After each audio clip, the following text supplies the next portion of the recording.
अब हम अगली सीट की चर्चा करते हैं, जो कि बिल्कुल उनके पास की सीट है, जिस सीट की हम लोग चर्चा कर रहे थे, जमशेदपुर ईस्ट। यहाँ पूर्णिमा दास साहू और अजय कुमार, वेटरन लीडर हैं अजय कुमार, और पूर्णिमा दास साहू रघुवर दास की बहू हैं।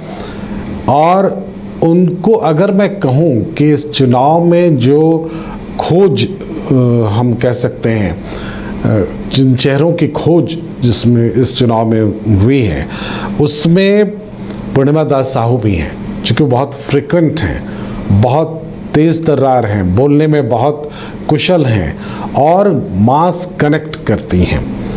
अजय कुमार, जैसा कि हमने आपको कहा कि पुराने नेता हैं, बहुत ताकतवर नेता हैं, कांग्रेस के बड़े पदों पर रहे हैं। और लेकिन जैसा हम बार बार कह रहे हैं कि जमशेदपुर में इशू ये नहीं है कि कौन सा नेता मैदान में है, इशू ये है कि उनके आसपास के लोग कौन है मैदान में, और जो रिएक्शन बन रहा है वहाँ पर वो आसपास के लोगों को लेकर बन रहा है।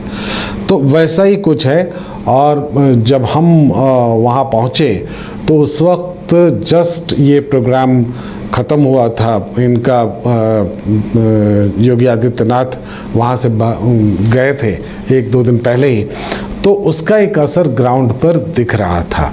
तो जमशेदपुर में क्या इस बार जिस पैटर्न पे चुनाव होना है वो उसमें ये योगी का भाषण ये महत्वपूर्ण भूमिका निभाएगा या आंकड़े कुछ कहेंगे? तो पहले आंकड़े समझते हैं, फिर हम आपको बताएंगे कि योगी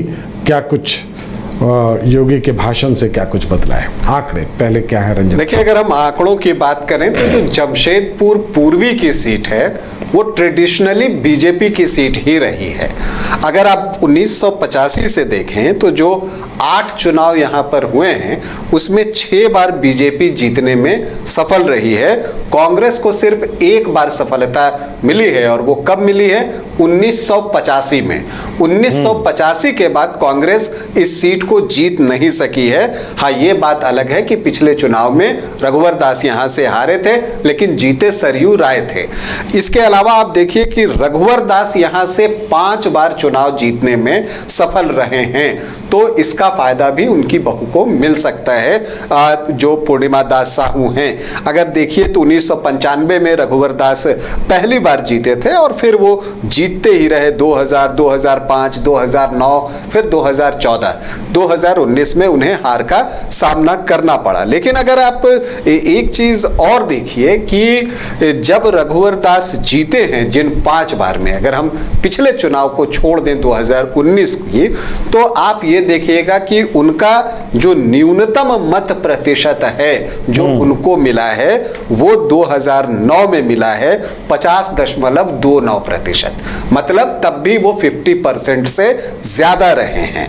इसके अलावा आप देखिए तो 2000 में लगभग 64% वोट उनको मिले थे, 2005 में 53%, 2009 में जैसा मैंने बताया 50.29% और 2014 में 61.46%। तो ये बताता है कि इस क्षेत्र में उनकी पकड़ कितनी रही है। 2019 में क्या है प्रतिशत उनका? अगर 2019 में आए तब उन्हें 33.47% वोट मिले थे, और सरयू राय को जो है वो 42.59% वोट मिले थे, और वो 15,833 वोटों से जीतने में सफल रहे थे सरयू राय।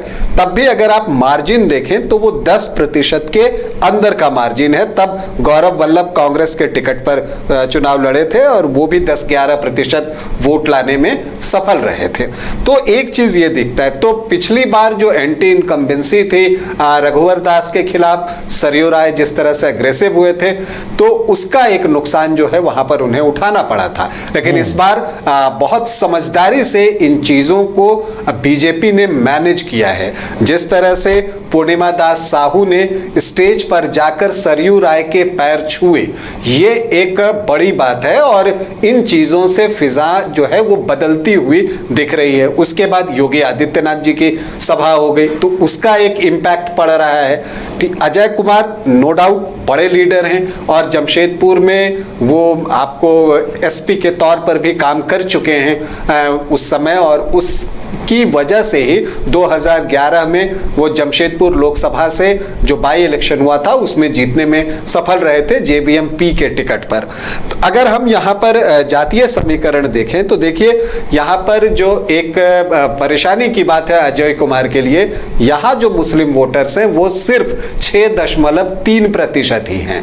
तो 10 से नीचे का आंकड़ा है, 5 से जस्ट ऊपर का आंकड़ा है, और राजपूत वोटर्स यहाँ पर 16.4% हैं। योगी आदित्यनाथ की सभा हुई है, इसके आगे और क्या कहा जाए।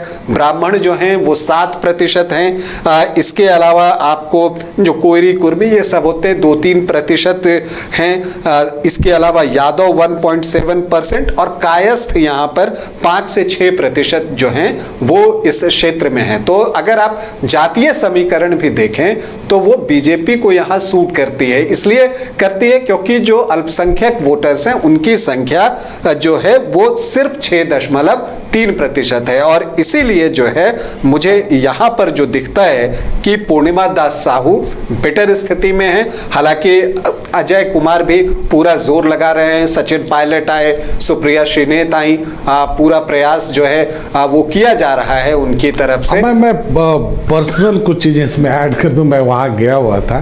पर्सनल ये कि कांग्रेस के ही एक समर्थक सचिन पायलट की सभा का कुछ वीडियो दिखा रहे थे, चूंकि उनका पर्सनल था हमने उन्हें चैनल पर नहीं दिखाया। वो बता रहे थे कि देख लीजिए ये हालत थी जिस दिन जब यहाँ योगी आदित्यनाथ की सभा थी, उसी समय सचिन पायलट की भी सभा थी, उसी दिन संभवतः। तो उस समय की तस्वीर दोनों में कितना अंतर है वो खुद कांग्रेस के जो समर्थक थे वो बता रहे थे। तो मतलब ये है कि कांग्रेस अगर वहाँ पूरी ताकत नहीं लगाएगी तो उसे नुकसान उठाना पड़ सकता है। इन 2 सीटों का नुकसान का मतलब बहुत ज़्यादा है, इसलिए ज़्यादा है कि ये दोनों इंडिया गठबंधन की सीटें थी पिछली बार। सरयू राय निर्दलीय थे, लेकिन वो उनका सपोर्ट था वो हेमंत सरकार को।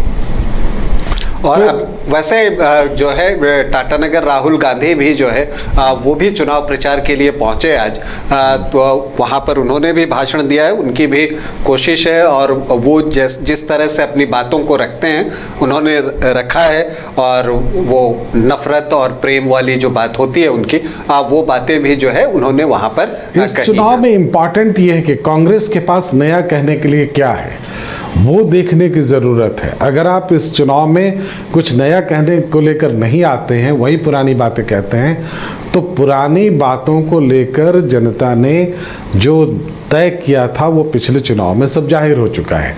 नई बात क्या है इस पर सबकी नज़र रहेगी। ये दोनों इंडिया गठबंधन के इंडिया फोल्डर की सीटें हैं।